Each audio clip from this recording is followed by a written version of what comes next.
یہ ہے 21वीं सदी की सबसे कीमती चीज। इतनी कीमती कि पैसा, सोना, तेल ये सब इसके आगे कुछ भी नहीं। और इस चीज को हासिल करने के लिए सारी दुनिया की सुपर पावर कंट्रीज इस वक्त एक रेस में लगे हुए हैं। लेकिन इस रेस का एंड बहुत ही भयानक होने वाला है। बज़ाहिर मामूली सा पत्थर नजर आने वाली ये चीज शायद एक ऐसी जंग का सबब बनने वाली है जो पूरी दुनिया को अपनी लपेट में ले लेगी। ऐसी जंग जिसके बारे में एक्सपर्ट्स और एस्ट्रोलॉजिस्ट्स वार्न करते आ रहे हैं। वर्ल्ड वॉर 3 इस विश्व युद्ध की सबसे बड़ी वजह शायद यही चीज होगी। आखिर क्या है ये चीज जिसको हासिल करने के लिए सारी दुनिया के मुल्क एक दूसरे से लड़ पड़ेंगे? क्या आप जानते हैं कि वो क्या चीज है जिससे हमारे सारे टेक्नोलॉजी गैजेट्स जैसे कि मोबाइल फोन, कंप्यूटर, टीवी, जंगी हथियार और बिजली से चलने वाली गाड़ियों की बैटरीज चलती हैं? वो है जमीन में पाए जाने वाली एक बहुत ही नायाब धातु जिसे कहते हैं लिथियम। लिथियम को इस वक्त पूरी दुनिया में व्हाइट गोल्ड कहा जा रहा है और इसकी वजह ये है कि फ्यूचर एआई यानी आर्टिफिशियल इंटेलिजेंस और इलेक्ट्रिक व्हीकल्स यानी बिजली से चलने वाली गाड़ियों और ट्रांसपोर्ट का है। और इन दोनों चीजों में यूज होने वाला सबसे बड़ा रॉ मटेरियल लिथियम ही है। अगर हम अमेरिका की बात करें तो इलेक्ट्रिक गाड़ियों की सेल हर साल 40% बढ़ रही है और प्रेसिडेंट बाइडेन ने हाल ही में यह टारगेट दिया है कि 2030 में जितनी भी गाड़ियां अमेरिका में बेची जाएंगी उनमें से 50% इलेक्ट्रिक कार्स होंगी। जैसे जैसे इलेक्ट्रॉनिक्स पर दुनिया का इन्हिसार बढ़ता जा रहा है वैसे वैसे रिचार्जेबल बैटरीज की डिमांड बढ़ती जा रही है और इसके नतीजे में सारे बड़े कंट्रीज के दरमियान लिथियम के रिजर्व्स तलाश करने की दौड़ भी बढ़ती जा रही है। अब यहाँ सवाल ये पैदा होता है कि इस बढ़ती हुई लिथियम डिमांड की वजह से एक वर्ल्ड वॉर कैसे छिड़ सकती है। ये सवाल हमें लिथियम से जुड़े एक फंडामेंटल मसले की तरफ ले जाता है जिसे हम इंग्लिश में कहते हैं स्कार्सिटी यानी किसी चीज की शदीद कमी होना। हकीकत में लिथियम कोई बहुत रेयर या नायाब धातु नहीं है और जमीन में कई जगहों पे पाया जाता है, लेकिन असल मसला इसको जमीन से निकालना है जो कि इंतहाई मुश्किल और महंगा काम है। इस वक्त दुनिया में सबसे ज्यादा लिथियम के रिजर्व्स ऑस्ट्रेलिया, चिली और बोलिविया के पास हैं। चौथे नंबर पर चाइना आता है। चाइना दुनिया का 80% लिथियम प्रोड्यूस करता है और इलेक्ट्रिक कार्स की बढ़ती हुई डिमांड को पूरा करने के लिए बहुत एक्टिवली दूसरे कंट्रीज में लिथियम रिजर्व बनाने में मगन है, जिसमें अफ्रीका के बहुत से कंट्रीज भी शामिल हैं। इसी तरह चाइना की नजर अफगानिस्तान के लिथियम रिजर्व्स पर भी है और उनको हासिल करने के लिए वो अफगान तालिबान के साथ ऑलरेडी डायलॉग स्टार्ट कर चुका है।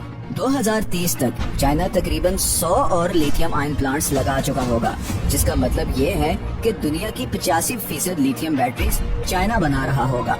और इस हिसाब से तो चाइना वाकई में 2030 तक दुनिया की सुपर इकोनॉमी बन चुका होगा। अब चाइना इतनी स्ट्रॉन्ग पोजीशन तक कैसे पहुंचा, ये हम किसी और वीडियो में कवर करेंगे। असल सवाल ये है कि क्या अमेरिका, जो कि चाइना का सबसे बड़ा राइवल और मौजूदा दुनिया की सुपर पावर है, इतने आराम से चाइना को वो चीज हासिल करने देगा जिस पे सारी दुनिया का फ्यूचर डिपेंड करता है? इस सवाल के जवाब के लिए हमें जाना पड़ेगा 2001 में। आप में से अक्सर लोगों का ख्याल होगा कि अमेरिका का अफगानिस्तान पे हमले का मकसद शायद तालिबान को खत्म करना था। कुछ लोगों का ये भी ख्याल है कि असल वजह ओपियम हासिल करना था।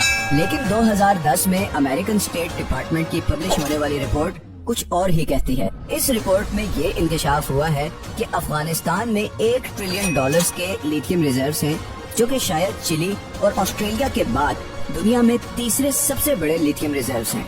और अमेरिका के अफगानिस्तान में घुसने की असल वजह थी यही लिथियम रिजर्व्स, क्योंकि इस वक्त अमेरिका के पास रिफाइंड लिथियम के सिर्फ 8% रिजर्व्स हैं और इलेक्ट्रिक कार्स की डिमांड को पूरा करने के लिए अमेरिका को लगभग 5 लाख मेट्रिक टन लिथियम की जरूरत है। और दूसरी तरफ ही अमेरिका के अफगानिस्तान से जाने के बाद चाइना ऑलरेडी अफगानिस्तान पे नजरें गाड़ी बैठा है। इसीलिए चाइना अफगान तालिबान से बातचीत कर रहा है और अफगानिस्तान के लिए बड़े बड़े पैकेजेस अनाउंस कर रहा है, क्योंकि उसकी नजर उस व्हाइट गोल्ड पे है जो फ्यूचर में दुनिया की तकदीर बदलने वाला है और उसे एक सुपर पावर बनाने वाला है। इसीलिए बहुत से एक्सपर्ट्स के मुताबिक अफगानिस्तान से अमेरिका का निकल जाना शायद ऐसा ही है जैसे अमेरिका ने खुद अपने हाथ से फ्यूचर की सुपर पावर सीट चाइना को दे दी हो। लिथियम की डिमांड इतनी ज्यादा बढ़ गई है कि इसकी प्राइस में पिछले 1 साल में 500% इजाफा हुआ है।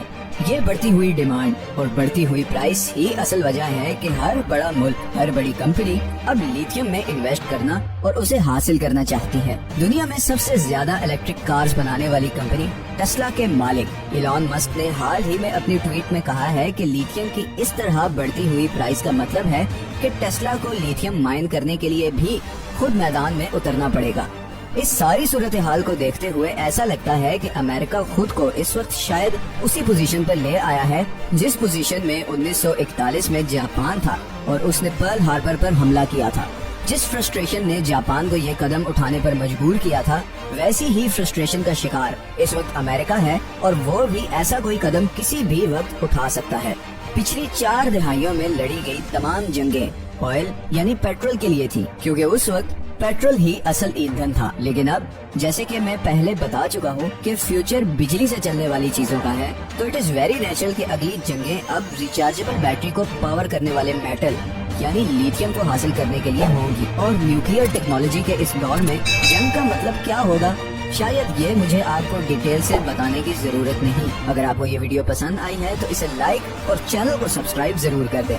ہم نے ابھی بہت سے انٹرسٹنگ ٹاپکس پر ویڈیوز بنانی ہے، تو آپ کی سپورٹ بہت ضروری ہے۔ اگر آپ کے پاس کوئی سجیشنز ہیں تو نیچے کامنٹس میں ضرور بتائیں۔ ملتے ہیں نیکسٹ ویڈیو میں، اپنا خیال رکھیے گا۔